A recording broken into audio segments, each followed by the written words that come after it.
Nossa. Então, boa tarde a todas as pessoas que estão aqui presentes no auditório Roberto Salmeron, da Faculdade de Tecnologia da UNB, e também as pessoas que estão pelo YouTube. É com muita alegria e honra que abrimos hoje o encontro de redes de pesquisa em artes cênicas, que consiste no diálogo entre 3 projetos contemplados e financiados pelo CNPq, através da chamada CNPq número 40/2022, Pró-Humanidades. O objetivo desse edital é apoiar produções de conhecimento científico e inovador para o enfrentamento de grandes desafios e problemas nacionais para o desenvolvimento social, econômico, científico, político e cultural da sociedade brasileira, em especial de populações em situação de vulnerabilidade. Neste caso, as 3 redes aqui presentes discutem as problemáticas da pobreza, da imigração e do racismo, aqui representadas pelo professor Gilberto Icli, da Universidade Federal do Rio Grande do Sul, pela professora Luciana Hartmann, da UNB, e por mim, professor Érico José, também da UNB, respectivamente. As 3 redes deste encontro abraçam as 5 regiões do país, através de várias universidades parceiras e docentes nas áreas das humanidades, sobretudo as artes, que serão apresentadas e apresentados ao longo desta jornada que se inicia hoje e termina amanhã com uma rica programação. Esperando que vocês acompanhem o evento, seja presencial ou virtualmente, desejo trocas e partilhas que nos enriqueçam e, sobretudo, sirvam para repensarmos o papel das artes cênicas como mobilizadoras de mudanças na sociedade. Neste momento, eu passo a palavra para a professora Luciana Hartmann, da UNB, para que ela apresente a sua rede de pesquisa. Oi, boa tarde a todas, todes e todos que estão aqui presencialmente com a gente, que estão nos assistindo dos 4 cantos do país também. As nossas redes são redes nacionais e internacionais, né? Eu estou coordenando a rede Infâncias Protagonistas, Migração, Arte e Educação, que também foi contemplada, então, no mesmo edital. E nós estamos com a chance de ter recursos, no nosso caso, para trabalhar com a integração de crianças migrantes e refugiadas em escolas brasileiras. Nós pretendemos contribuir com a criação de políticas públicas nesse sentido, através do que melhor a gente sabe fazer, fazendo arte. Então, utilizando as linguagens artísticas. Eu não vou me alongar mais, nós teremos uma mesa às 17 horas, especificamente para tratar das nossas ações. Então, esperamos vocês para nos assistirem e para contribuírem também com sugestões, observações, comentários sobre a nossa rede. E agradeço aqui o professor Érico, nosso coordenador do programa de pós-graduação em artes cênicas, pela organização desse evento, pela parceria, e ao professor Gilberto Icli, um parceiro já de muitas jornadas, e, inclusive, é importante mencionar que nós já fazemos parte, há alguns anos, da rede de pesquisa do professor Gilberto, que, inclusive, nos inspirou a criar a nossa rede Infâncias Protagonistas. Então, eu passo a palavra para ele.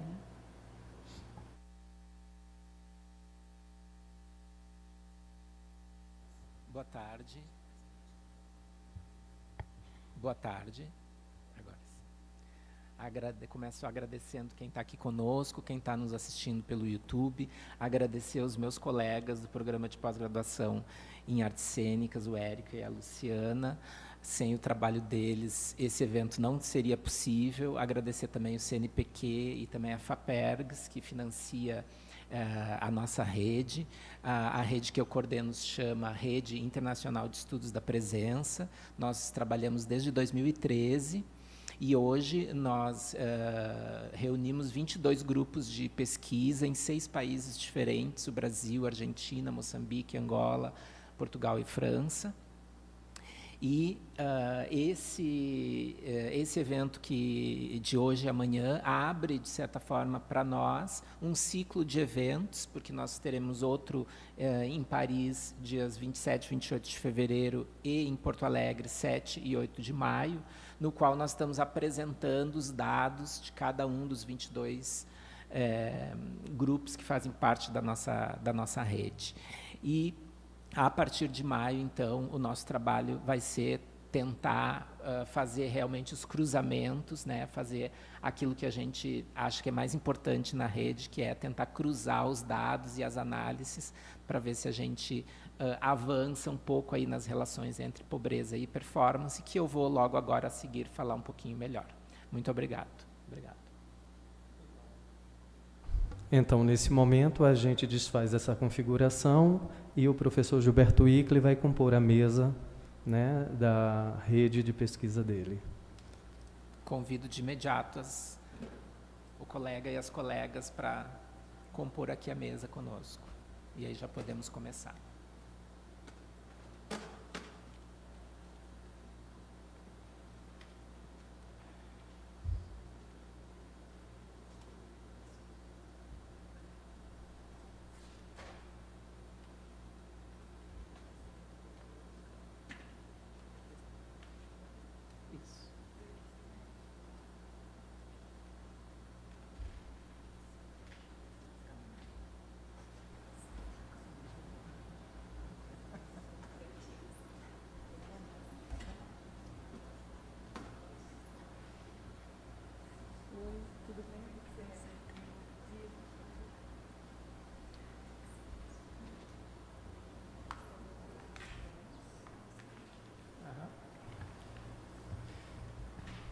Boa tarde a todas, a todos e a todes presentes aqui também no YouTube. Nós vamos dar início à primeira mesa, então, do encontro, que se denomina Pobreza e Performance, né? Eu me chamo Igor Passo, sou doutorando aqui no programa de pós-graduação em Artes Cênicas, com orientação do professor Gilberto, e vou estar mediando esse encontro, né? Para a gente dar início, eu vou fazer uma breve apresentação formal dessa mesa, e aí depois cada pessoa, enfim, vai poder também apresentar as outras coisas que importam, né? Começando pelo professor Gilberto, ele possui graduação em Artes Cênicas, mestrado e doutorado em Educação pela Universidade Federal do Rio Grande do Sul. Atualmente é professor associado no Departamento de Ensino e Currículo e professor permanente no Programa de Pós-Graduação em Educação da Universidade Federal do Rio Grande do Sul. E é também professor permanente aqui no nosso programa de pós-graduação em Artes Cênicas da UNB. É editor-chefe da Revista Brasileira Estudos da Presença e coordenador do GTP, Grupo de Estudos em Educação, Teatro e Performance. Outra pessoa que compõe a nossa mesa hoje é a Andréia Favila Lobo.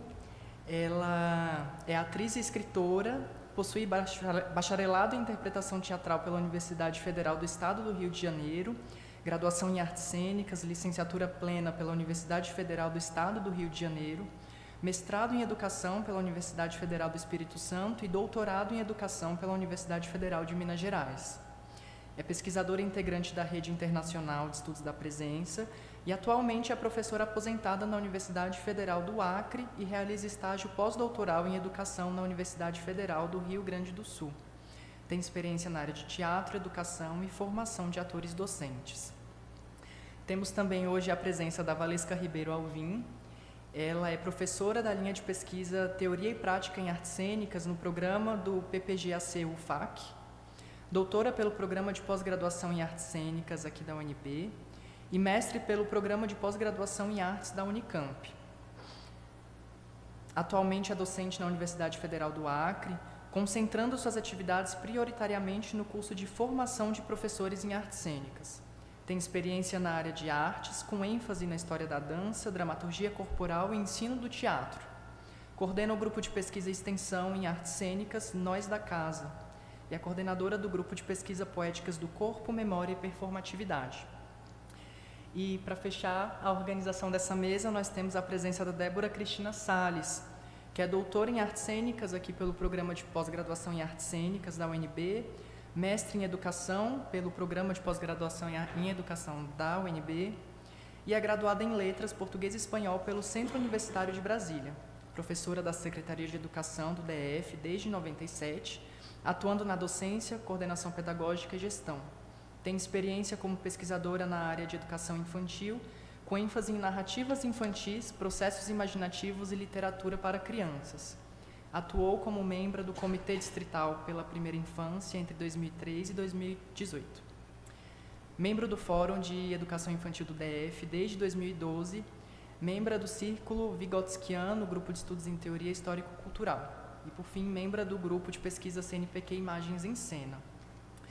Nós vamos ter 15 minutos para cada participante. Quando tiverem faltando 3 minutos, eu vou passar um papelzinho, tá?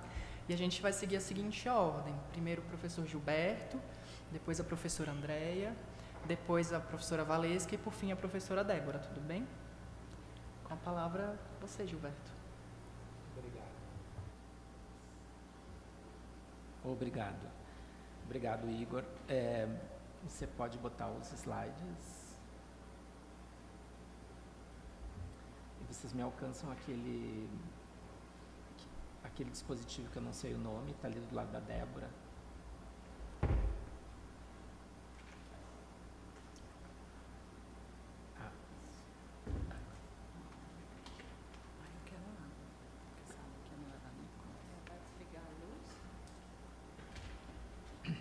Ótimo, muito obrigado. Bom, então o trabalho que nós temos feito na intersecção entre performance e pobreza surgiu da constatação de que a categoria pobreza não tem sido problematizada ou mesmo mencionada nas pesquisas em artes cênicas do Brasil, ainda que muitas das nossas pesquisas tenham pessoas nessa situação como participantes. Eu defendi num artigo intitulado Uma Ética da Ausência, um estudo sobre a categoria pobreza nas pesquisas em artes cênicas brasileiras, publicado na revista Urdimento, nesse ano, de que essa falta não seria tanto um esquecimento ou um erro, mas uma atitude ética da nossa área, visto as representações e discursos que envolvem a ideia de pobreza como um fracasso individual, como uma vergonha. Tal discurso é especialmente potente para nós, brasileiros, atravessados pela cultura do empreendedorismo de si mesmo e pela ideia de que existiria sucesso no acúmulo. Essa curiosidade e a necessidade de colocar sobre a mesa o problema da pobreza mobilizaram os nossos esforços para realizar esse projeto de pesquisa. O projeto Performance, Pobreza e Educação tem por objetivo produzir conhecimento sobre as relações entre pobreza e performance, assim como analisar o impacto que as performances artísticas, culturais, sociais, etc., têm na vida das pessoas em situação de pobreza, procurando subsidiar novas políticas de combate à pobreza. Formulamos a questão de pesquisa da seguinte forma: como as performances artísticas, culturais e sociais impactam a vida de pessoas em situação de pobreza. Um dos conceitos chaves para nós, e é um conceito que nos acompanha, na verdade, desde 2013, quando começamos a rede e ainda não trabalhávamos com o tema da pobreza, é o de práticas performativas, né? E ele está desenvolvido no primeiro livro que a gente publicou, Descrever o Inapreensível, onde propomos reconhecer tanto nossos objetos de pesquisa quanto nossas abordagens metodológicas, a partir da ideia de performance e, sobretudo, de práticas performativas. De uma forma bem esquemática e rápida, em função da abrangência do termo performance, escolhemos trabalhar com a noção de práticas performativas como uma função operativa, como um operador. De um lado, para nomear nossos objetos de estudo e evitar o eurocentrismo das palavras teatro, dança, performance, arte, etc., e com isso evitar que os nossos olhares de pesquisadores e pesquisadoras se concentrem apenas na chamada arte chancelada pelos sistemas capitalistas, e de outro, para ter a chance de desmantelar o nosso olhar já marcado pelo artístico como modo de valorização hegemônico. Portanto, procurando olhar de modo mais amplo nossas práticas como performances. Assim, o termo práticas performativas funciona para a nossa rede como como ferramenta para olhar as práticas eleitas por nós, pesquisadores e pesquisadoras, e 2, como campo movediço que necessita se reatualizar a cada vez que é empregado. Grosso modo, tomamos prática como aquilo que as pessoas fazem e as regras que as fazem agir de determinado modo, ao passo que performativas diz respeito, 1, à performatividade das práticas, portanto, ao seu caráter repetível e, ao mesmo tempo, transformador. 2, ao caráter performático, ou seja, aos diferentes usos expressivos do corpo. Dessa forma, é no âmbito das práticas performativas que estudamos os conceitos e contextos de pobreza, termo ele próprio pleno de performatividade, porquanto a ideia de pobreza não é ela mesma naturalizada, mas constituída como uma prática performativa que circula entre nós a partir de determinados jogos de poder e saber específicos do nosso tempo. O termo pobreza apresenta enorme dificuldade para ser definido. Ele é amplo, móvel, contestado por diferentes campos de saber. A pobreza constitui ela própria um problema, seja na dificuldade de estabelecer o que se compreende como pobreza, seja na dificuldade de combatê-la. Além disso, temos nós, brasileiros, em especial, aparentemente, uma dificuldade de nos reconhecermos como em situação de pobreza. De modo geral, nas nossas pesquisas, a pobreza pode ser compreendida como um fenômeno multicultural e como privação das capacidades, ou seja, como falta de direitos. São esses 2 sentidos que tomamos como ponto de partida na pesquisa. Por muito tempo, a pobreza foi associada à falta, à carência de elementos materiais. Tratou-se a pobreza como falta de dinheiro e ou como falta de condições econômicas. Esse tipo de acepção, ainda hoje, enlaça a pobreza com a miséria, também chamada de pobreza extrema, e com a falta de alimento suficiente para uma confortável sobrevivência. Muitas políticas públicas no mundo todo tomaram a ideia de linha como sendo a fronteira por intermédio da qual se poderia estabelecer quem pertence ao grupo de pessoas em situação de pobreza e quem está fora dele, a chamada linha da pobreza. O problema é que a variabilidade de aspectos da vida torna impossível posicionar a linha de forma definitiva, sempre colocando muitas dificuldades quando se trata de estabelecer critérios fixos para se dizer quem está nessa situação e quem não está. Com efeito, a pobreza apresenta muitos mais aspectos do que apenas um conjunto de elementos de definição. O Paul Spiker, ou Spiker, eu não sei como é exatamente a pronúncia, na sua obra A Ideia da Pobreza, apresenta as concepções de pobreza a partir de 3 instâncias. A primeira noção de pobreza agrupa categorias que o tomam como necessidade material. A segunda noção, para ele, é nomeada como circunstâncias econômicas, e tem a ver com, por exemplo, classe social, não é? Esse tipo de relação. E ele toma ainda uma terceira instância para terminar o seu panorama sobre as concepções de pobreza, que ele chama de relações sociais. Nessa terceira instância está ainda a noção do economista indiano Amartya Sen, e se chama falta de direitos ou privação de capacidades. A pobreza aí é compreendida por ele como a impossibilidade de acessar aquilo que se teria direito. Nos últimos anos ainda, especialmente no campo das ciências sociais e econômicas, as pesquisas se voltam para tomar aquilo que as pessoas em situação de pobreza pensam. Trata-se de evitar traçar políticas sem considerar as necessidades e desejos concretos dos grupos atingidos e também imaginar soluções para grupos específicos. Dessa forma, as pesquisas na nossa rede não pretendem nenhum tipo de generalização ou encontrar soluções que abarcam grupos distintos, visto as especificidades contextuais e culturais das diferentes práticas performativas.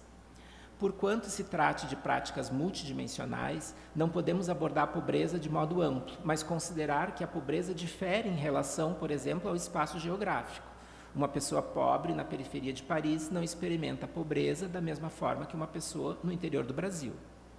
Ao gênero, não é o mesmo ser uma mulher cis pobre do que ser um homem trans pobre. A sexualidade, gays em situação de pobreza, por exemplo, não vivem da mesma forma que mulheres hétero. A cor, É diferente ser um negro pobre do que ser um branco pobre. A idade não é o mesmo ser pobre para uma criança e para um adulto. A intervenção do Estado muda muito a vida na ausência ou na presença do Estado. A violência não é o mesmo para pessoas em situação de pobreza morar em zonas de violência ou em zonas de paz, além de muitos outros fatores não descritos aqui. Dito isso, é preciso ainda acrescentar que, não obstante sua condição, privadas de determinadas capacidades, pessoas em situação de pobreza se sentem ou não pobres, se percebem ou não como tal. Assim como uma pessoa com menor renda do que outra pode sentir-se menos pobre em função de sua percepção. A isso se alia o fato de que a ideia de pobreza está associada em boa parte do mundo euro-americano neoliberal à noção de um fracasso individual. Isso tudo reveste a noção de pobreza de elementos multidimensionais, os quais precisam ser considerados. Nas nossas pesquisas, portanto, não há como escapar do fato que a palavra pobreza contém uma performatividade latente, ou seja, ela movimenta sentidos e práticas, especialmente aquelas provenientes do campo neoliberal que associam a pobreza ao fracasso individual, à vergonha, à preguiça. Dessa forma, perguntar e observar a pobreza não deixa de trazer a nós enormes impasses éticos. Dizer pobre produz sujeitos da pobreza. Por outro lado, perguntar sobre a pobreza nos dá a possibilidade de trazermos à consciência a condição social de uma parcela enorme de pessoas no Brasil e no mundo, que estão privadas de seus direitos. Tais impasses não podem ser resolvidos senão na especificidade de cada interação entre participantes, pesquisadores e pesquisadoras. Nós vamos ver agora alguns exemplos de pesquisas nessa temática. Muito obrigado.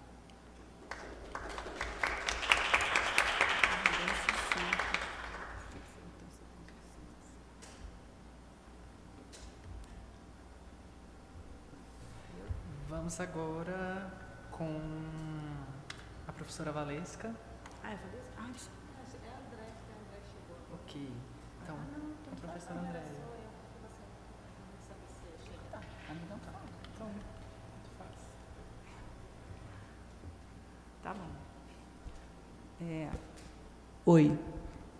Nossa, alto, né? Boa tarde a todas, todos e todes. Agradecer a oportunidade de estar aqui, o convite, e também cumprimentar os meus colegas, alguns que eu não vejo há um tempo, a maioria. Então, vamos começar.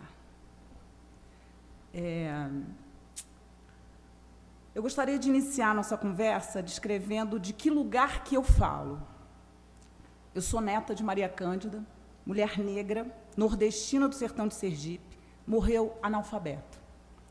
Nasceu e criou seus filhos e filhas em extrema miséria, em meio à seca, deixou este mundo dos vivos rica em narrativas e costuras que atravessaram minha mãe, Maria Rosa dos Santos, mulher negra, cabeleireira da Zona Sul do Rio de Janeiro, lugar que escolheu para viver e para morrer dos 17 aos 90 anos.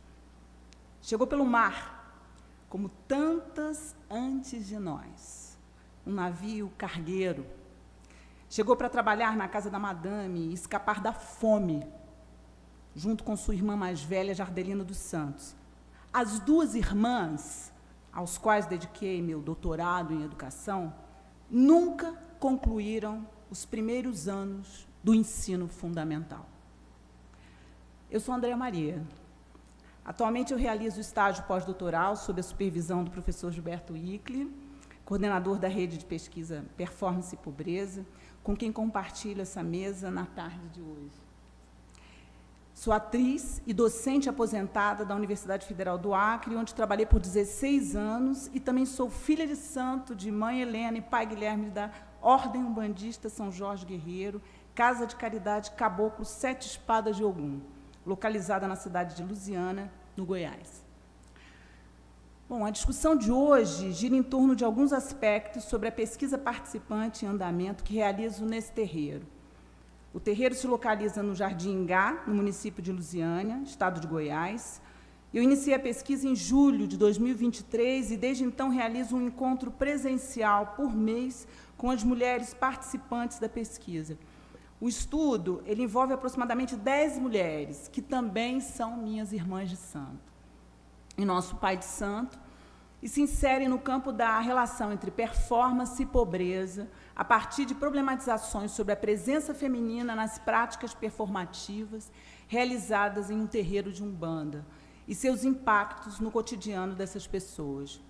Para fins desta investigação, eu considero performance no amplo sentido, ou seja, como prática corporal organizada, extracotidiana e não intencional, relacionada à atividade religiosa desenvolvida nesse terreiro de Umbanda.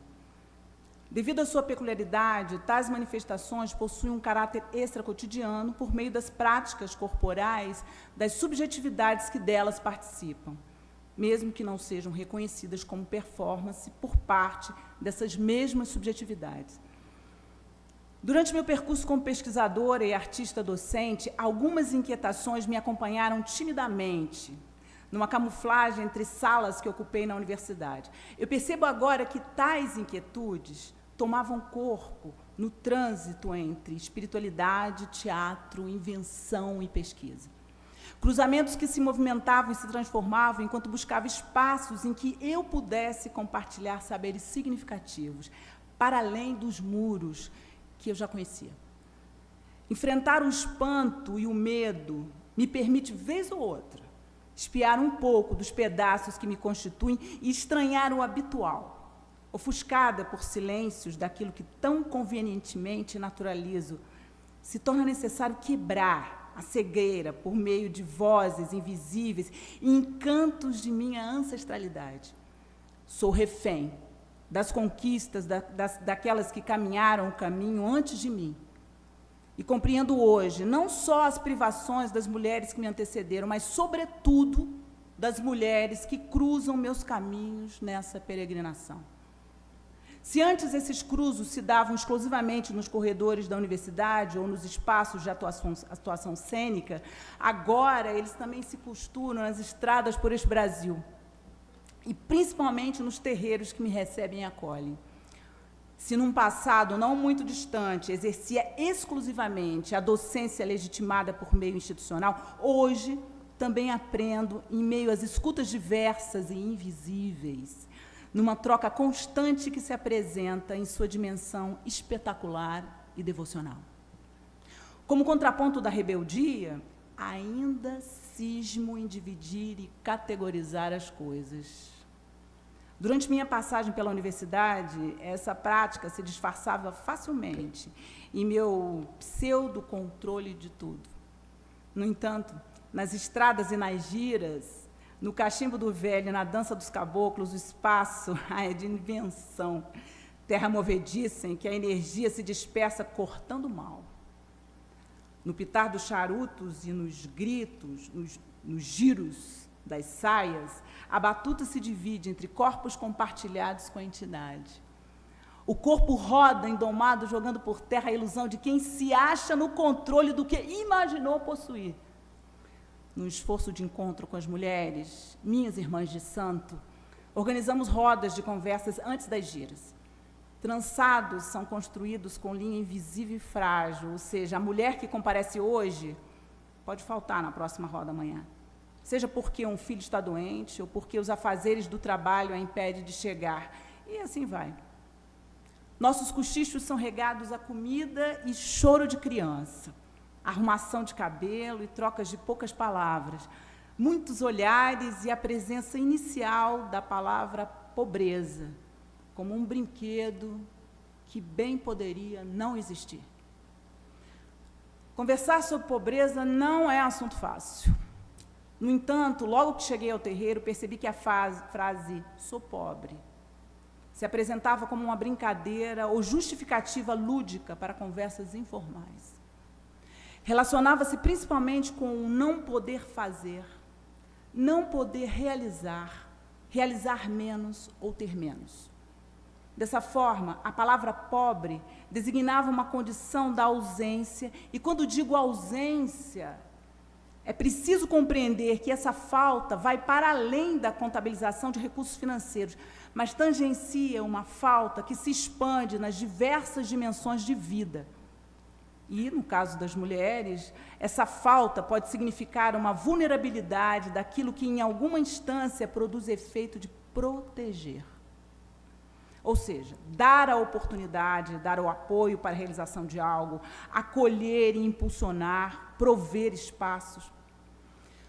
Por outro lado, a compreensão do que observamos como reconhecimento de uma situação de pobreza, para elas, no primeiro instante, se atrelava exclusivamente à ausência de recursos materiais. Como mulher e pesquisadora, atravessada por todos os devires naquele campo de produção de saberes, percebi que determinadas faltas se configuravam como elemento de despotencialização para a capacidade de transformação das posições sociais ocupadas por elas. Dessa forma, tornava-se visível a dificuldade para a concretização de determinados projetos, sejam eles no campo da saúde, da educação, de condições básicas de moradia, do cuidado com os filhos, de emprego, etc. Somava-se a esse aspecto a condição de poucos recursos materiais, complexificando a compreensão das dinâmicas que ali se apresentavam, pois, como comenta Sen, a pobreza deve ser vista como privação de capacidades básicas, em vez de meramente como baixo nível de renda, que é o critério tradicional de identificação da pobreza, como já foi dito, né, pelo professor Gilberto. Mas como acontecem as coisas? De que forma a proteção se manifesta nas práticas dentro do terreiro? Estar atenta aos processos produzidos na dinâmica de funcionamento desse espaço durante o tempo em que passo ali não é tarefa que se tece em desenhos simétricos. Digo isso porque, em meio a todas as obrigações que desenvolvemos como filhas de santo, seja de lavar os banheiros, preparar e compartilhar os alimentos, varrer o quintal e até sentar no banco e escutar o Pai de Santo, os tempos não são programados nem cronometrados. Eles vão e voltam. As palavras benditas e repetidas pelo Pai de Santo se mesclam na figura de um pai familiar. Isto é, são orientações sobre os estudos das menores, dicas de oferta de empregos, distribuição de objetos materiais, expressão de desejos de sucesso ou incentivo à realização de conquistas. São frases, pensamentos, até mesmo corretivos, que se somam às orientações das entidades quando descem a terra nas giras. Esse tempo, em que o próprio tempo parece pausar, se reveste de atenção e acolhimento, numa espécie de permissão para que possamos fazer a vida diferente do que ela é, pois há alguém que se importa. Tal dinâmica se desdobra para dentro da gira por meio da presença de entidades espirituais como figuras que intercedem nas devoções. Entre bailados, batuques e cantos, o caboclo convoca as mulheres a colocarem suas entidades em terra. O exercício se configura como uma mescla entre autoridade, confiança, potência e compromisso. Ao convocar as participantes da gira a manifestarem suas entidades por meio das performances corporais, ele confirma a proteção que exerce. Não há o que temer. Os passos podem ser dados, pois há alguém que está à disposição para amenizar a queda, caso ela ocorra. No entanto, ele também desafia o medo de quem ele protege, pois para aprender a andar, muitas vezes é preciso aprender a cair.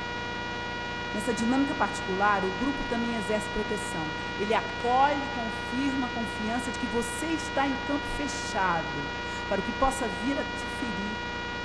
E, principalmente, ele convoca a tua potência, pois confia em você. Mas como é que é esse lugar? Um muro branco de portões azuis se impõe em torno da casa, que não se vê de fora, identificada apenas por uma placa com o nome do terreiro. Cabeças de esqueleto de bodes imolados se distribuem nas telhas, confirmando a proteção. A casa também protege. As firmezas espalhadas pelo jardim de pequis, boldos e juremas são saudadas quando se entra na casa de portões abertos, mas Exu, a sentinela, é o primeiro a receber a saudação de quem chega de pés descalços. Assim é a chegada no terreiro de seus 7 espadas, mas para entrar no espaço da gira, só com permissão do Pai de Santo, que confirma o início dos trabalhos. Na assistência, tanto faz vestir calças ou saias, condição diferente para as mulheres que participam da gira. São muitas as cores que se distribuem nas saias de babados variados. Cada cor uma entidade, cada cor um caboclo, preto ou orixá. Nessa casa, as portas estão sempre abertas para entrar e sair quem quiser. Nada é feito sob mistério, com exceção das deitadas de filhos e filhas de santo que se recolhem na casa sagrada de cura para comungar com seus orixás. Nessa umbanda, há a imolação de animal, que é feita na presença de todos, até de quem ali chega pela primeira vez. O que se diz no pé, de ouvido pela entidade ao consulente, fica guardado no segredo de cada um. Mas o que o caboclo fala entre as batidas dos ogãs corta os ouvidos de todos de uma só vez. Não há banhos com plantas nem sal. Nem sal se joga ali. É a cachaça que se usa para curar e espantar, ardendo e quebrando até o que não se vê. Bom, vou ter que pular aqui. Quantos minutos? 3 minutinhos. Difícil traduzir o que foi tão forte e subjetivo. Sobre as giras, essa é uma parte das giras que eu presenciei da festa do terreiro. Lágrimas e êxtase compunham o traje numa visita à minha ancestralidade. Correntes de sangue sendo quebradas, imagens de pretos cativos nos porões dos navios pareciam em minhas visões. Libertação do que se mostrava mais profundo, compartilhado com todas num tempo espiral, que povoou meu corpo de forma avassaladora.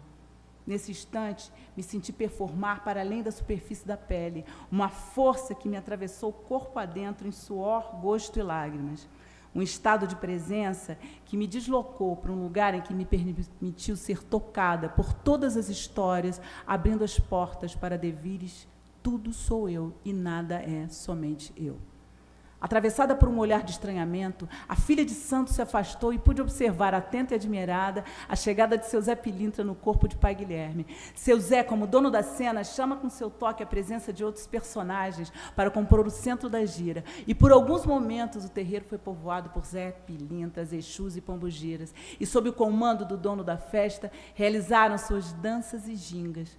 Mas foi na aparição de Exu Caveira no corpo do médium pai de santo que meu olhar se deslocou em puro encantamento. Somos todos uma caveira, não é mesmo? Seu Caveira se apresentou em capa branca de pássaro encantado e bailou no centro tomando conta da gira. Sua capa em evoluções desenhavam no espaço riscos de energias misteriosas e invisíveis aos olhos da maioria. As palmas dos filhos e filhas de santo compunham a orquestra, somada ao batuque dos ogãs. Senti no corpo os movimentos daquela dança e a presença me cruzou na performance dos Exus que eram convidados a saudar o corpo imolado do animal. A gira rasgou a noite e atravessou a madrugada, esgotando nossos corpos, inundando nossas almas. Eu termino essa fala com o que representa, para mim, o mais importante nessa pesquisa. As minhas irmãs de santo. Com vocês, gostaria que vocês ouvissem a voz da Carolina, uma delas.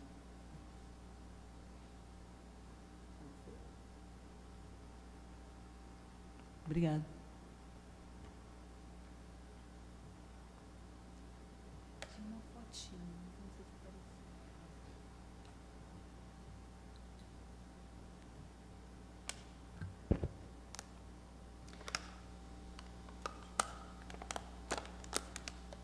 O capacete de Ogum, Saravá Ogum, meu pai, pois salve o capacete de Ogum, Oguê.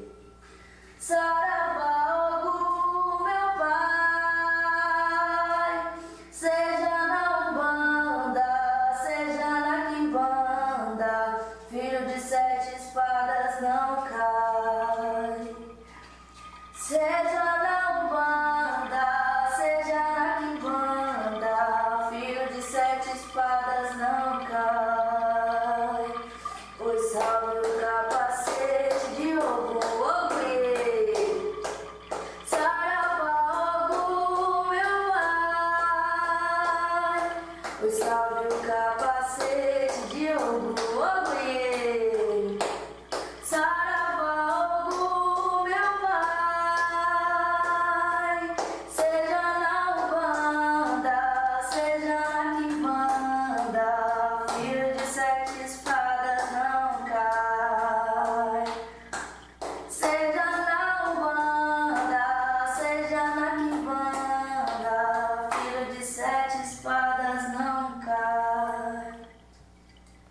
Obrigada.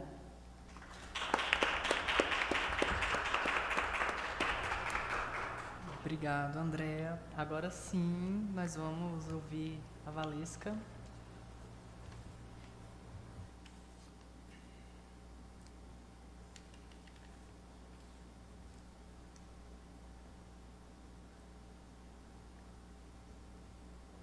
Boa tarde a todas, a todos, a todes. Muito feliz em compartilhar esse tempo, esse espaço com vocês. Obrigada aí quem está conseguindo participar conosco também, de forma não presencial. Trabalhei com a Andréa por muito tempo, mas sempre fico impressionada com a Andréa, atriz, e com esse texto potente. Maravilhada, Andréa. Obrigada por compartilhar conosco. Saúdo o Igor, Gilberto, que vem me acolhendo aí na rede, amparando e ensinando a fazer pesquisa no coletivo, né, pensando e questionando esse processo de forma coletiva. Tenho aprendido muito. Aí a Débora, nossa colega aqui. Agradeço a presença de todos e a possibilidade de dividir esse espaço com vocês. Eu vou apresentar.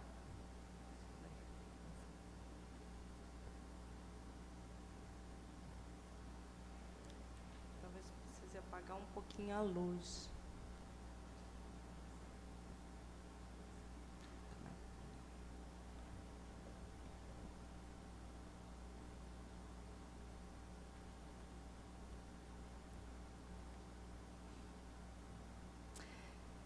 Eu sou a Valesca Alvim e coordeno esse grupo de poéticas do corpo, memória e performatividade, que faz parte da rede, e venho desenvolvendo as minhas atividades de pesquisa junto à Universidade Federal do Acre, ao meu grupo de pesquisa e ao grupo de extensão também.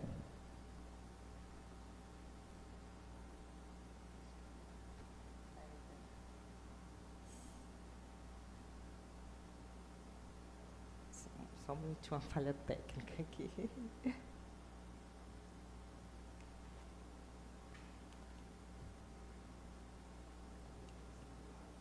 Não vai.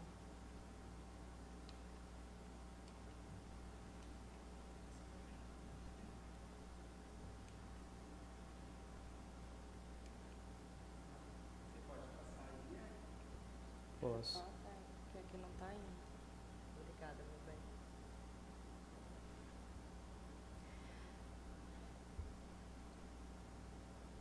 Performance feita por e para pessoas em situação de pobreza. Processo de construção do espetáculo Fale Agora ou Cale-se para Sempre.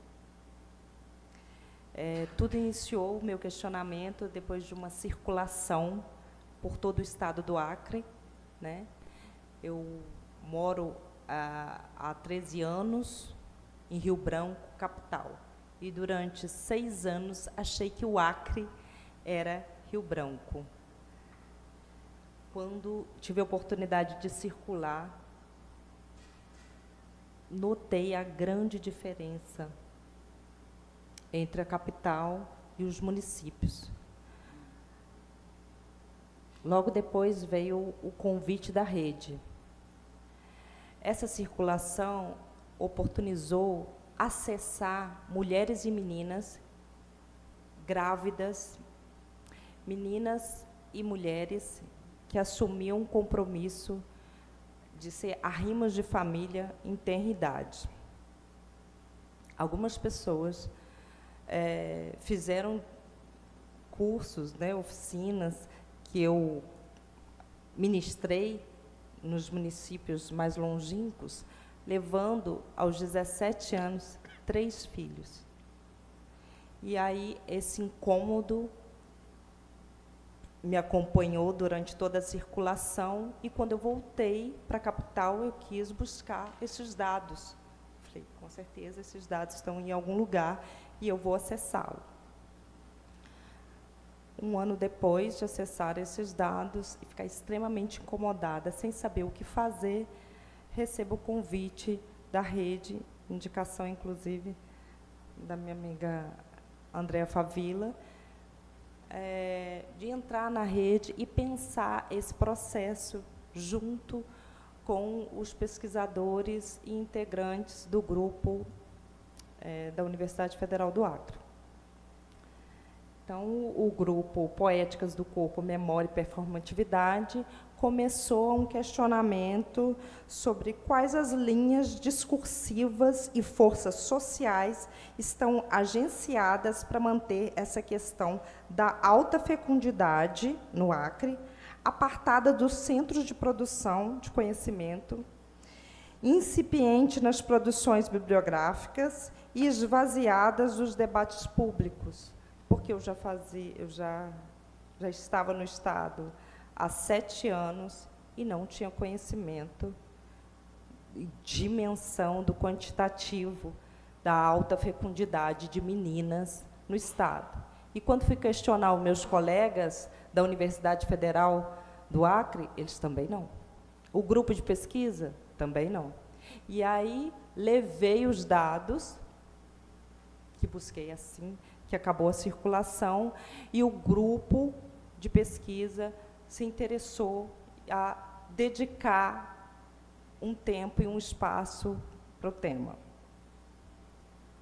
E a rede, nesse sentido, nos abraçou, né?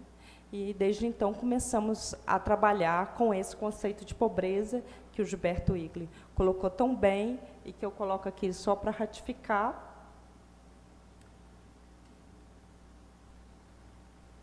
Pode passar.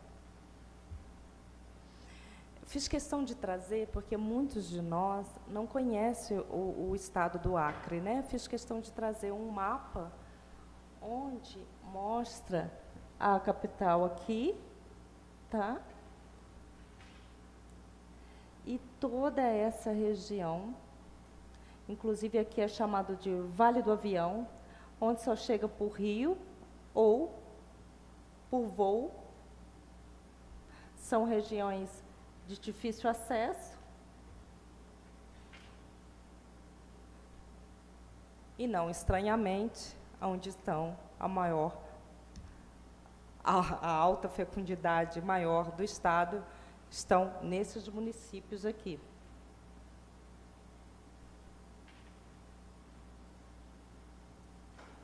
Só de forma ilustrativa mesmo. Pode passar. Aí eu trouxe para vocês que, em 2020, o Brasil ocupou a 4ª posição no ranking mundial do casamento infantil de meninas. 4ª posição, em 2020. Ainda não saiu o outro, mas, veja bem, em 3 anos para cá, nós não passamos para o 30º, né? Certamente, esse número ainda nos persegue, esse ranking absurdo,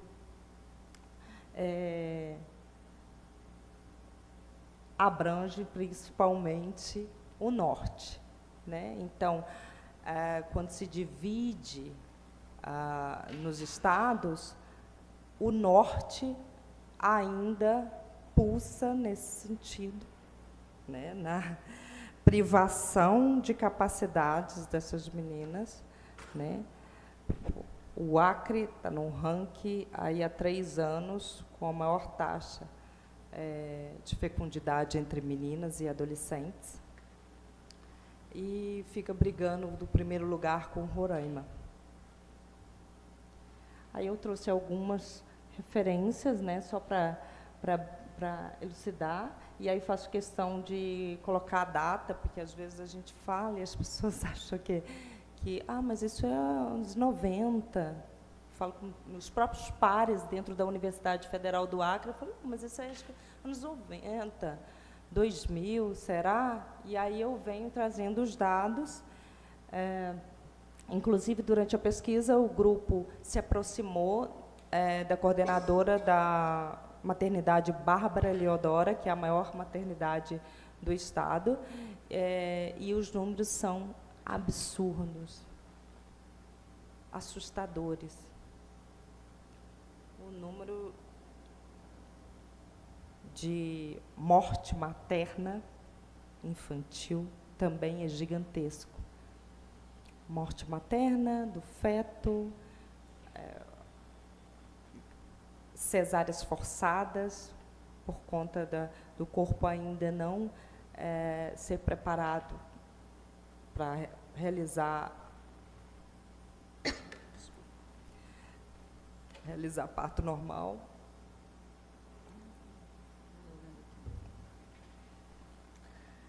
O Acre tem mais de 80% das crianças e adolescentes em situação de pobreza, aponta a Unicef. E a Mídia Ninja acabou de colocar, tem alguns pares que fazem parte, né? E a gente vem conversando sobre isso e tentando fazer com que o nosso grupo de pesquisa também interaja com esses levantamentos que a Mídia Ninja tem feito, muito nesse lugar das mulheres na Amazônia. Dados revelam alto número de fecundidade entre meninos de 10 a 14 anos na Amazônia. Não preciso nem lembrar que de 10 a 14 é abuso sexual, mesmo dito consentido. Ok?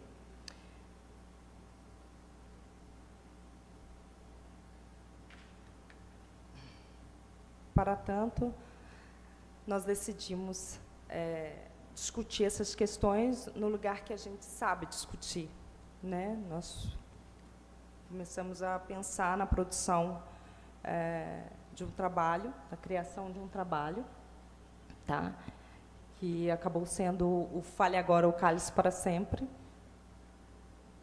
E a nossa seleção, por exemplo, já foi iniciada pensando nesse processo de acessar essas meninas que, de alguma forma, sofrem com esse tipo de violência. Nossa bailarina escolhida é uma menina de 16 anos que foi criada por outra pessoa, porque a mãe, ao parir, tinha 15 anos. Também chamamos para junto da gente, do nosso grupo, esse núcleo. Eu fiz questão de trazer para apresentar para vocês, porque todo o grupo de pesquisa pensou em trazer as pessoas mais empenhadas em discutir as especificidades das questões do Acre, né, do Estado.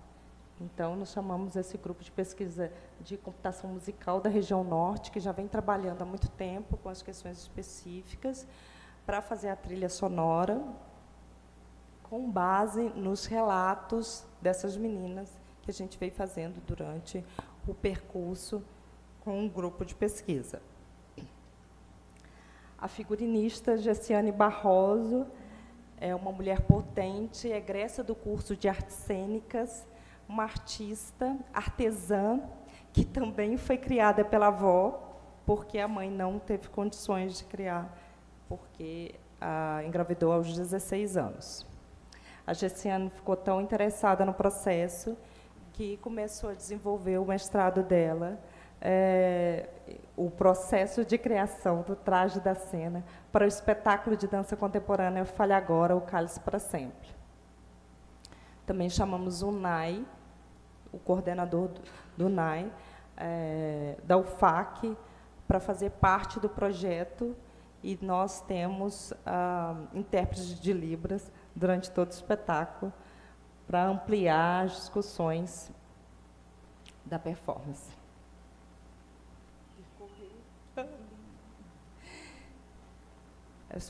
Eu estou mostrando algumas fotos para ter dimensão. Nós fizemos uma escolha de colocar animação também, justamente para acessar um público mais novo, né, as crianças e adolescentes, e para, inicialmente, circular pelas escolas, para discutir essas questões específicas com eles também, né, armar a escuta, para entender como que isso reverbera nessas crianças e adolescentes. Também trouxe outras fotos que mostra o figurino, as escolhas feitas pela figurinista, que é com essa base vermelha aqui, exposta aí, foi tirada referência de redes. Por que redes? Porque redes embala o acriano, né?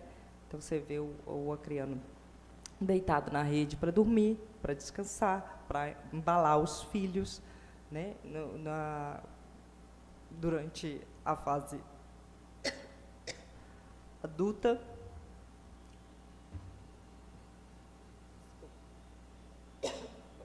Falar. E também para mostrar um pouco das animações que nós fizemos, para multiplicar a ideia de que não é pontual a questão que estávamos discutindo. Então, por diversas maneiras, essa animação ela questiona e brinca com esses corpos, amplia o olhar, né? A ideia era, além de dialogar, também ampliar o olhar e dizer que não era uma questão pontual daquela historinha que estava sendo contada, mas de uma maneira geral ampliava e atinge todo o Estado.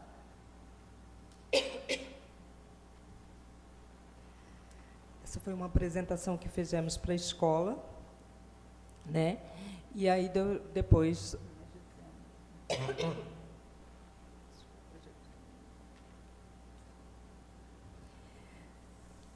da apresentação, nós fazemos a seguinte pergunta: se as performances artísticas e culturais, no entendimento deles, impactam a vida de pessoas em situação de pobreza.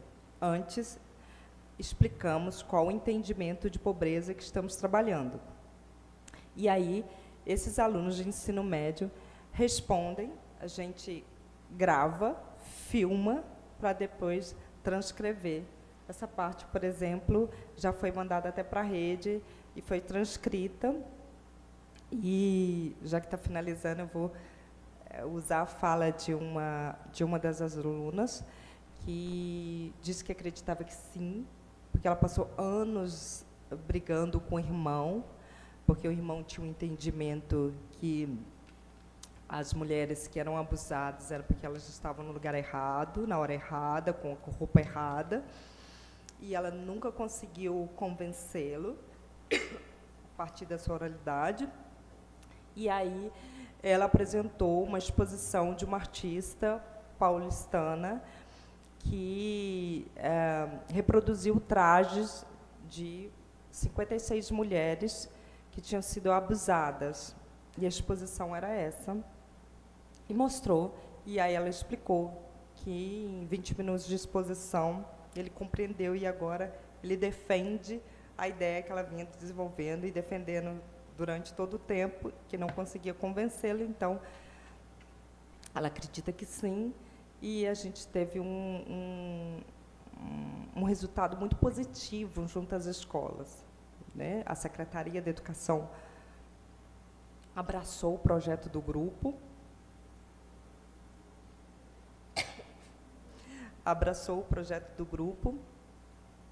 e depois nós abrimos, eu não vou finalizar aqui. Meu Deus. E só para finalizar,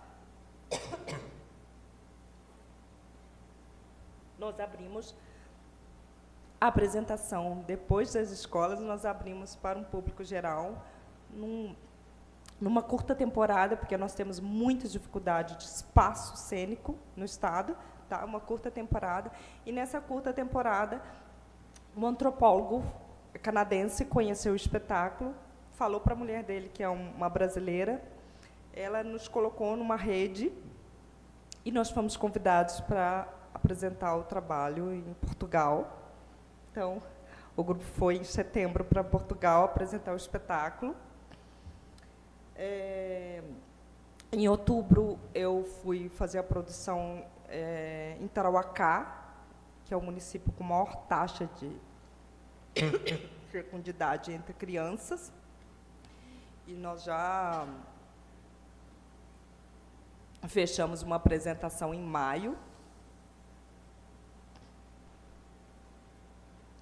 E em dezembro apresentamos em Rondônia, que é essa última apresentação. Desculpa, gente.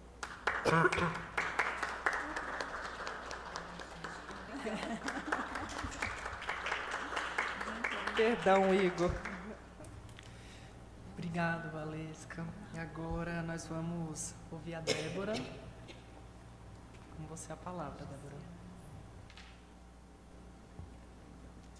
Boa tarde a todas as pessoas que estão aqui presentes e quem nos acompanha aí pelo YouTube. É uma alegria muito grande poder fazer parte dessa mesa, né? As meninas e os meninos daqui e de poder, sobretudo, estar representando a Universidade de Brasília, né? Aqui e o grupo de pesquisa Imagens em Cena, compartilhando um pouquinho aí da minha tese. Você pode compartilhar conosco, professor Érico?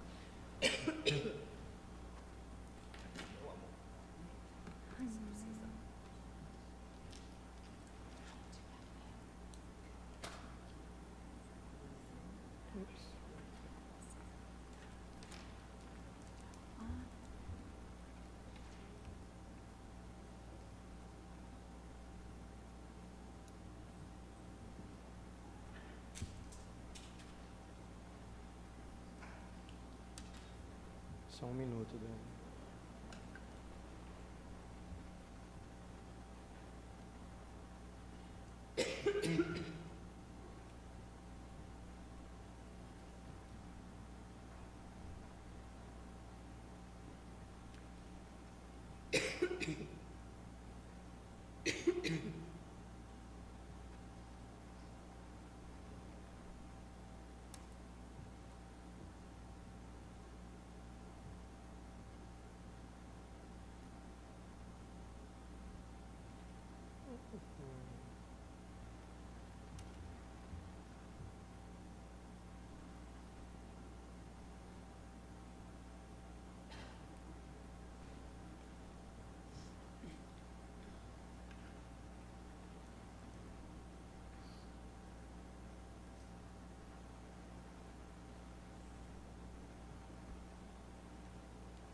Gente, travou aqui, não sei como fazer.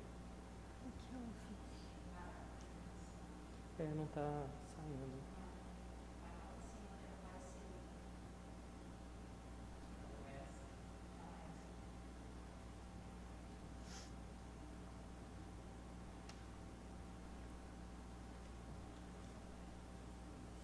Eu já tinha tirado do compartilhamento, mas não sai daí da tela.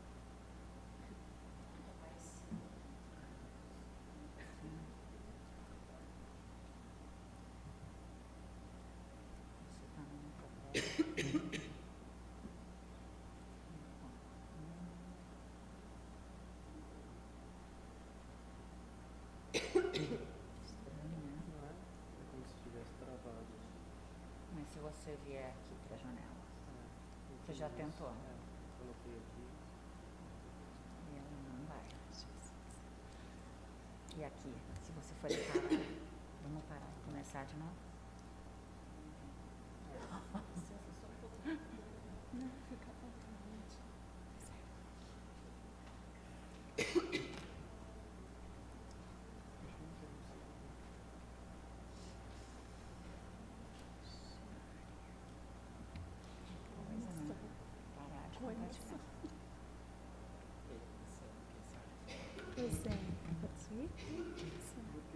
Então, eu vou começando a minha fala enquanto vão resolvendo essa questão técnica. E obrigada, professor Gilberto. Então, como Igor já anunciou, eu sou egressa, né, do programa de pós-graduação em artes cênicas aqui da UNB. Finalizei o doutorado agora em junho, orientada pela professora Luciana Hartmann. E sou professora da Secretaria de Educação aqui do Distrito Federal. E o título da minha comunicação é eles não deixavam ele brincar só porque ele era pobre. A pobreza em performances narrativas de crianças pequenas periféricas. E aí eu gostaria, não sei como é que estamos aí de movimentos, Estamos tentando, né? Aqui, mas a gente já vai conseguir. Isso, eu gostaria de compartilhar o áudio de uma criança, né, que foi colaboradora aí da nossa pesquisa, que é do João Lucas, que nos contou uma história muito interessante sobre o dono do bairro. Ele é uma criança de 6 anos que mora em uma das regiões periféricas aqui do Distrito Federal, na região administrativa chamada Recanto das Emas. Conseguimos pôr o áudio, Lu? Ainda não, mas continua um pouquinho que a gente já vai, meu amor. Tá. Então, qualquer coisa a gente retoma aí a fala do João. O objetivo da minha tese foi compreender os mundos de vida de crianças pequenas por meio das suas próprias narrativas em instituições educativas do Distrito Federal. E em que medida que a nossa tese está relacionada ao projeto da pesquisa. Né? Nós tínhamos como recorte escolher, né, instituições educativas exclusivas de educação infantil que fossem localizadas em regiões periféricas aqui do Distrito Federal. Então, esse recorte, né, já geográfico por regiões, né, ditas periféricas já faz a interface da nossa pesquisa com o grande tema do projeto da rede, que é performance e pobreza. Melhorou? Ótimo. Olha, gente, já está todo mundo aqui. Que legal. Então, tá bom. Vamos... Deixa eu voltar. Ótimo. Você pode adiantar um pouquinho, professor? Isso. Isso. Esse aí é o João Lucas. Vamos ouvir o áudio dele? Que aí eu continuo daqui. Obrigada, professor.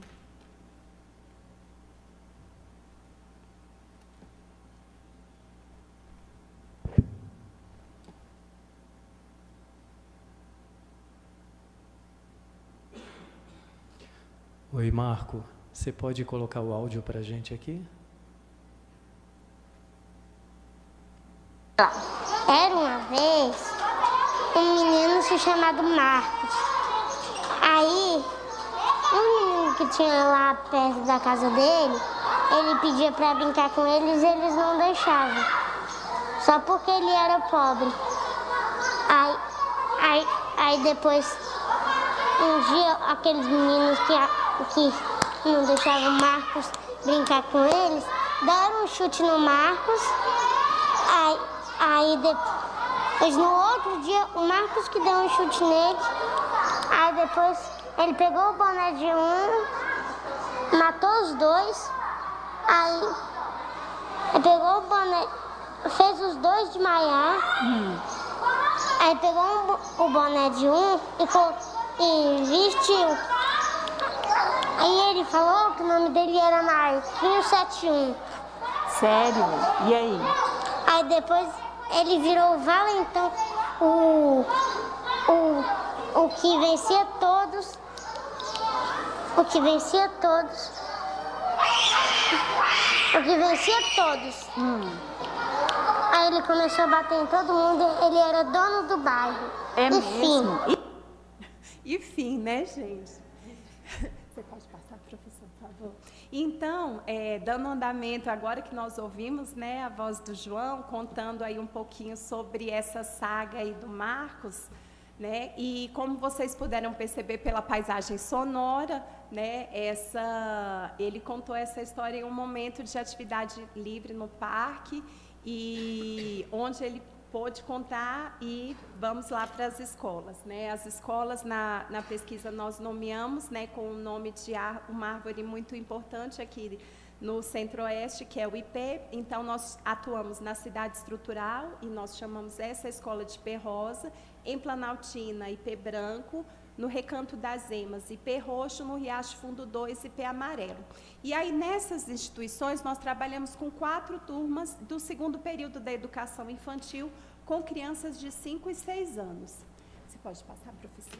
Então, eu vou defender como tese que as narrativas das crianças pequenas, elas evidenciam seus mundos de vida como prática performativa na escola da infância. E quando nós defendemos essa tese, nós percebemos que esses mundos de vida das crianças iriam trazer diversas questões que se afastam desse olhar idílico e que as pessoas alimentam em relação à infância, né? Então, nas narrativas das crianças, nós podemos perceber diferentes temáticas que emergiram.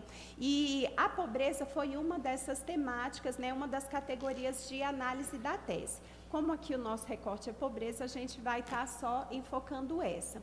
Então, esse conceito de mundos de vida, ele vai partir dentro dos estudos sociais da infância, sobretudo a partir do trabalho do professor Manuel Sarmento, e que vai sendo desenvolvido. Aqui nós trazemos uma citação da professora Terezinha Oliveira, né, que ela vai nos dizer o seguinte: o mundo de vida das crianças envolve seus modos de fazer, suas experiências e as formas como são constituídas as relações sociais. A compreensão destas relações se dá a partir de uma postura teórico-metodológica que valoriza as distintas possibilidades dos adultos e das crianças em compreender as experiências que partilham. Então, no nosso grupo de pesquisa, Imagens em Cena, nós temos desenvolvido, né, uma abordagem metodológica que é a etnografia performativa, que vai estar diretamente relacionada na realização de práticas artístico-pedagógicas, né, e que vão estar com um objetivo central de diminuir essas hierarquias intergeracionais entre os adultos e as adultas que fazem pesquisa e as crianças. E aí, durante o processo da pesquisa, a pesquisa ela durou de maio a dezembro de 2021, né, que foi o segundo ano da pandemia.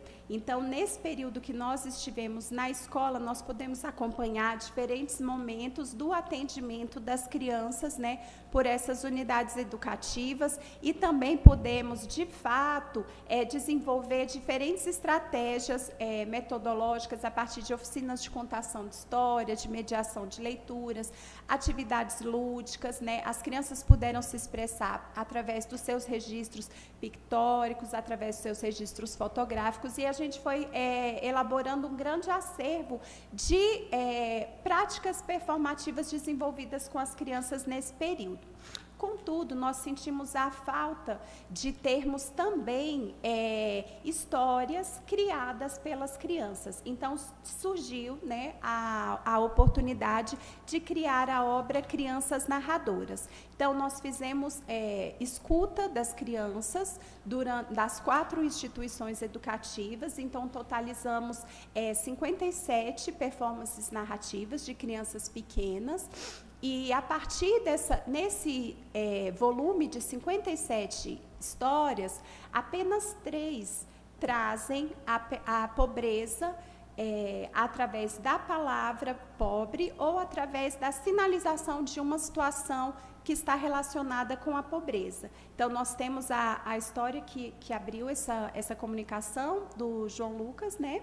E também temos agora outras 2 histórias. A gente parte do conceito da Diane Taylor de arquivos e repertórios para o nosso processo analítico dessas performances narrativas das crianças, porque a gente entende que não há uma indissociabilidade entre o ato de narrar, né, e o ato de criar, né, e que o corpo ele está envolvido em todos esses processos. Então, aqui a gente toma como arquivos o registro escrito dessas narrativas e repertório os conteúdos que emergiram nelas. Então, eu vou ler rapidamente, né, a história do João Guilherme, que ele intitula como Meninos Pobres. Era uma vez uns meninos pobres e tinha uma menina que reclamava muito deles.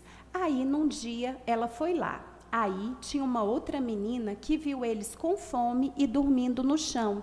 Aí ela foi e comprou coisas no mercado e deu para as crianças. Fim.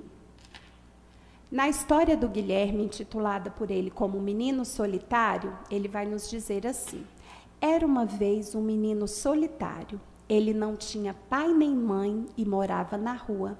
Mas alguém passou e ajudou ele. E final da história.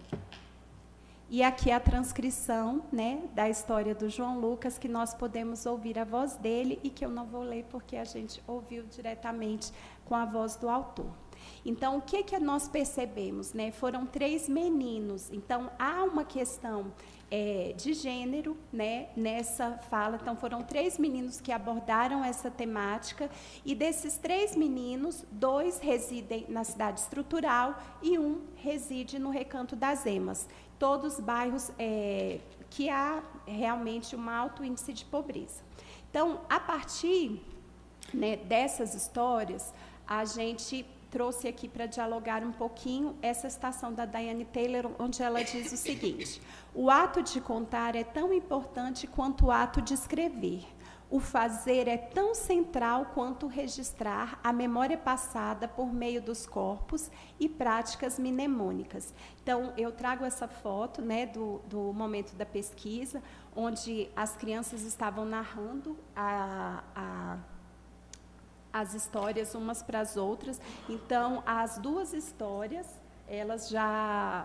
Nossa, e já foi descontado aquele tempo todo? Então, que bom. Então, tá. E nessa foto a gente consegue perceber como que isso se desenvolvia. Então, normalmente as crianças estavam sentadas, faziam as suas narrativas, né, as suas performances narrativas em roda, né? O caso do João Lucas foi um caso atípico, né, que ele foi ouvido num outro momento fora da sala de aula. Mas por que crianças tão pequenas já falam sobre a pobreza, né? Por que crianças tão pequenas já nominam a pobreza? E aí eu trouxe essa fala do Bakhtin que me ajudou a pensar um pouco sobre isso. Ele diz o seguinte: a palavra está sempre carregada de um conteúdo ou de um sentido ideológico ou vivencial. Assim que compreendemos as palavras e somente reagimos àquelas que despertam em nós ressonâncias ideológicas ou concernentes à vida. Eles poderiam ter recontado histórias conhecidas como outras crianças fizeram, eles poderiam ter contado histórias vividas por eles, mas esses 3 meninos escolheram criar histórias onde os seus personagens eram pobres. E isso trouxe para a gente algumas interpretações da pobreza nessas performances narrativas delas. Então, a gente consegue perceber, né, olhando para essas 3 narrativas, a pobreza como um fator de exclusão social, né? As pessoas não queriam brincar com aquele menino porque ele era pobre, né? Aquela menina implicava com o menino porque ele era pobre. Então, a pobreza, nessas narrativas, aparece como um elemento de exclusão social, e a pobreza também como uma situação de abandono familiar, porque aquele menino não tinha nem pai nem mãe, por isso que ele vivia na rua.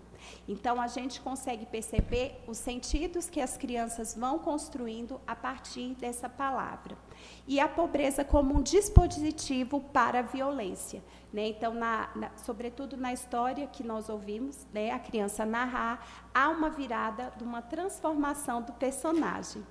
Então, só que nas 3 narrativas a gente consegue perceber que no final das narrativas as crianças organizam de um modo em que há uma ação resolutiva nessas histórias contadas por elas. Então, a gente consegue perceber a presença do auxílio de outras pessoas com o suprimento material, né? Nas 2 primeiras histórias apareceu alguém para ajudar essas crianças, e na última história, a violência como uma estratégia de superação da pobreza, aonde através da violência ele muda as relações de poder, e ele que era uma vítima, né, naquela situação, ele vai e muda de papel. Então, como eu só tenho 1 minuto, eu vou finalizar aqui lendo um trecho, que eu acho que vai dar tempo, que diz que as narrativas das crianças pequenas, elas evidenciam seus mundos de vidas como uma prática performativa na escola da infância, pois, ao terem espaços e tempos assegurados para narrar, há um reconhecimento da potência criadora da autoria narrativa infantil. e isso se configura como uma possibilidade de interlocução estética entre adultos e crianças, diminuindo as hierarquias intergeracionais ao aproximar os contextos vivenciados, as múltiplas infâncias e os mundos de vida, através das singulares formas em que as crianças pequenas performam as palavras narradas na escola da infância. Muito obrigada pela escuta de vocês.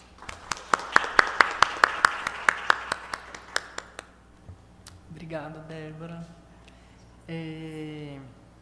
Bom, eu quero, antes da gente abrir, né, para perguntas e comentários, agradecer a cada apresentação. Eu acho que são pesquisas que trazem elementos e questões muito importantes para a gente pensar nossas práticas artísticas e pedagógicas no cenário atual, no território nacional, né, nesse território que chamamos Brasil, pensando que, bem, essa é uma realidade material que nós temos. E pensando isso, eu tenho uma pergunta inicial para talvez abrir esse momento, a gente tem uns minutos ainda, que é, enquanto pesquisadoras e pesquisador, como essa situação, essas situações de pobreza, né, pensando também a aprendizagem como uma prática performativa, como essas situações ensinaram algo a vocês sobre o pesquisar, né? E aí, queria já perguntar a Érico se temos perguntas do YouTube. Ainda não? Então, acho que a gente pode responder essa e depois abrir para a plateia. Pode ser?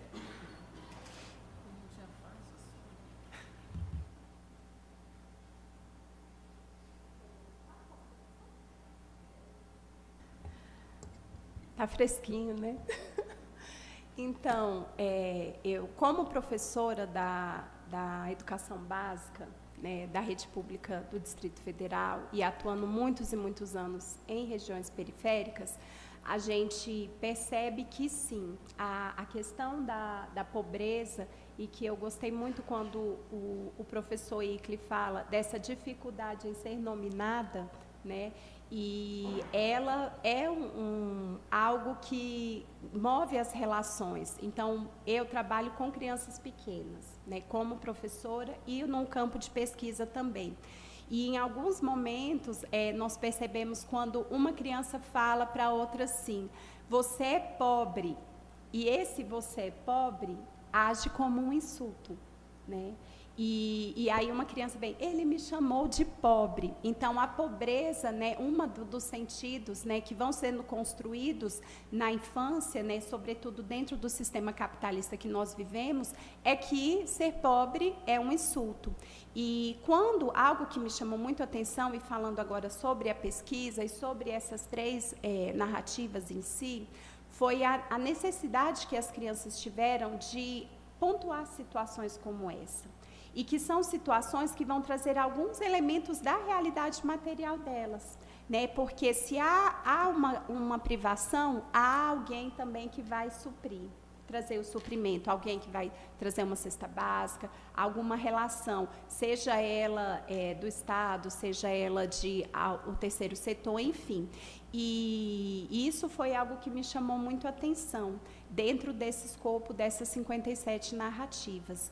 E olhar para isso, né, quando nós nos aproximamos da rede, começamos a ler e pensar sobre isso, foi muito interessante e concordo muito com algo que o professor Icli trouxe na fala dele, que ela é, sim, um marcador social que vai fazer a diferença, dentre todos os outros que se interseccionam, né? E eu acho que nessa fala é aqui que eu encerro a minha parte.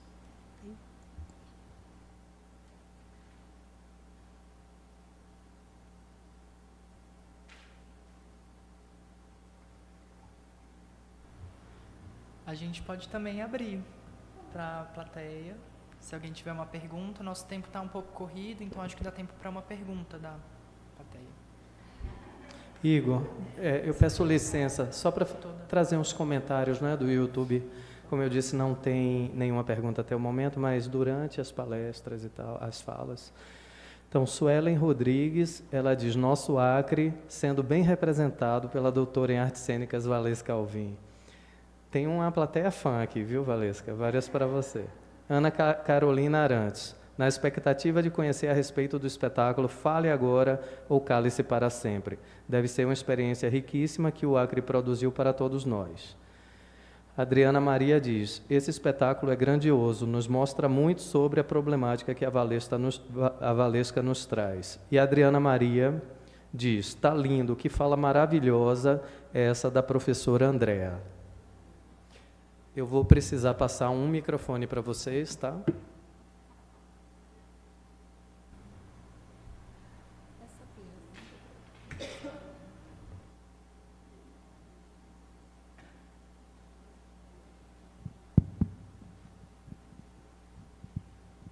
Olá, boa tarde a todos, todas e todas que estão aqui acompanhando presencialmente e de forma virtual. Gostaria de agradecer a participação de todos que estão participando da banca. E a minha pergunta ela vem um pouco como pergunta, mas também como provocação para nós que trabalhamos no campo da arte e da educação. Eu sou professor temporário da secretaria também. Trabalhei 2 anos na regional de Taguatinga e eu percebo, trabalhei com os 8º e 9º anos, e eu percebo que dentro da minha experiência na secretaria em Taguatinga, a maioria das minhas alunas dos 8º anos já estavam grávidas. Então eu tive que lidar no ano de 2022 com 15 alunas entre 12 e 15 anos grávidas já. E aí, escutando a sua fala e a sua tese com crianças, eu me questionei como que a gente pode pensar em uma continuidade no acompanhamento da vida estudantil dessas crianças. Lidando com a pobreza, né? Tive o caso de um aluno que, como nós professores, educadores, sabemos, deu muita dor de cabeça, mas no finalzinho, ali no 4º bimestre, tchá! E aí, o que acontece? Essa semana vou à loja do meu pai, em Taguatinga, e vejo esse meu aluno usando uma droga específica. E aí eu não tenho mais essa condição, enquanto professor, de ter uma postura com ele. Então é uma pergunta, mas também uma provocação de como nós, educadores, podemos pensar em uma continuidade dessas crianças, adolescentes que vivem em extrema pobreza no Distrito Federal, mas não só, mas ampliando isso para o Brasil. Agradecido.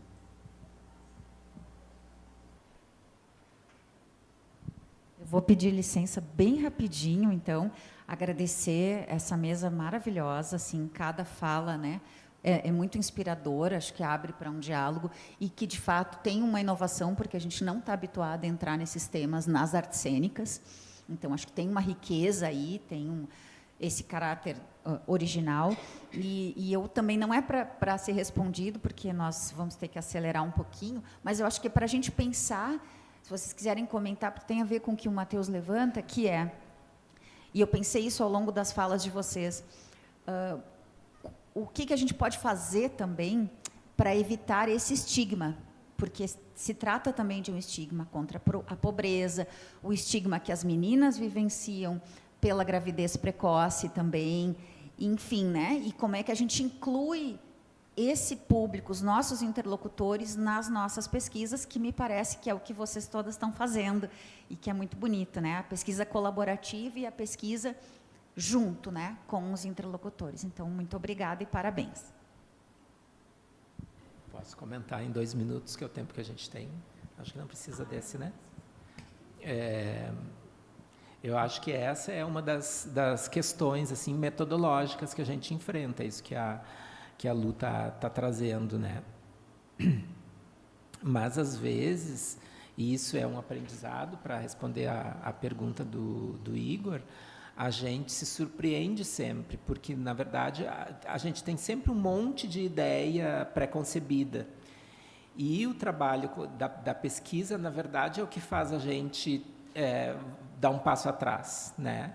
Então, teve um tempo que eu pensava muito isso. Meu Deus, como é que eu vou chegar lá e dizer para a pessoa, sabe, estou fazendo uma pesquisa sobre pobreza, daí a pessoa vai se sentir ofendida, como é que eu faço isso? No entanto, os 3 coletivos artísticos que eu estou acompanhando no meu trabalho de campo, na primeira entrevista, praticamente todos os participantes começaram, quando a gente pergunta assim, como é que tu começou fazendo teatro, como é que, né, tu te lembra? E a maior parte deles diz assim, eu fui uma criança pobre. Então, a gente sempre acaba se surpreendendo um pouco, porque, na verdade, a gente vem com a ideia de que, bom, as pessoas não têm consciência do que, né? Eu, na verdade, tinha um pouco essa ideia, mas o campo sempre nos ensina dessa forma.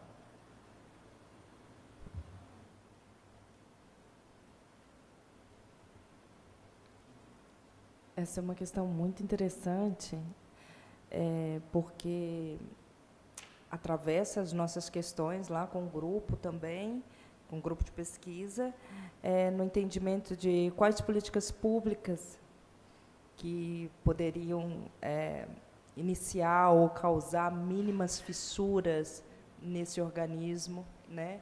Quais políticas públicas, e aí a gente já se esbarra em algumas leis, como a Lei 16.318, me perdoe se eu errar aqui o número, que foi sancionada em 2019, onde ratifica que fica proibido os casamentos oficiais com crianças menores de 16. Mas, na prática, essa lei não vale nada, embora seja muito nova, né? Então, a gente, com o grupo, ao pesquisar, percebe que existe uma junção de crianças com adultos, principalmente falando agora do estado do Acre, que é onde eu pesquiso, e essas políticas públicas que estão sendo desenvolvidas não atingem, não chega. Então, eu acho que essa pergunta ela tem que ser reiterada todos os dias nas nossas práticas, e aí a gente vem discutindo isso. Será que esse espetáculo chega? Será que causa mínima fissura? O que será que causa, né? Seríamos capazes de fazer alguma coisa nesse sentido?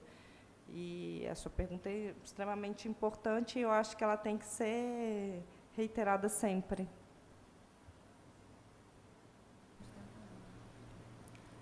Nós vamos precisar encerrar nossa mesa agora. Eu quero agradecer mais uma vez, primeiramente, a participação da plateia, virtual ou presencial, mas também a presença da nossa banca, que, reitero mais uma vez, trouxe questões muito importantes, assim como a professora Luciana disse, né, para o campo das artes cênicas.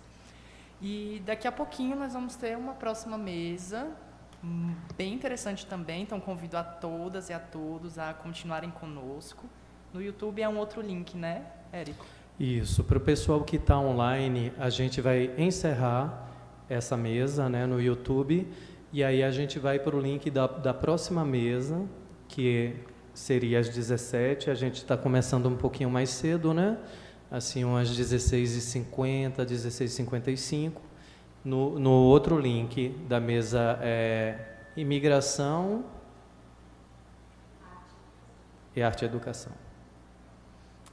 E é isso. Mais uma vez, obrigado. E vamos para mais uma mesa. Obrigado, gente.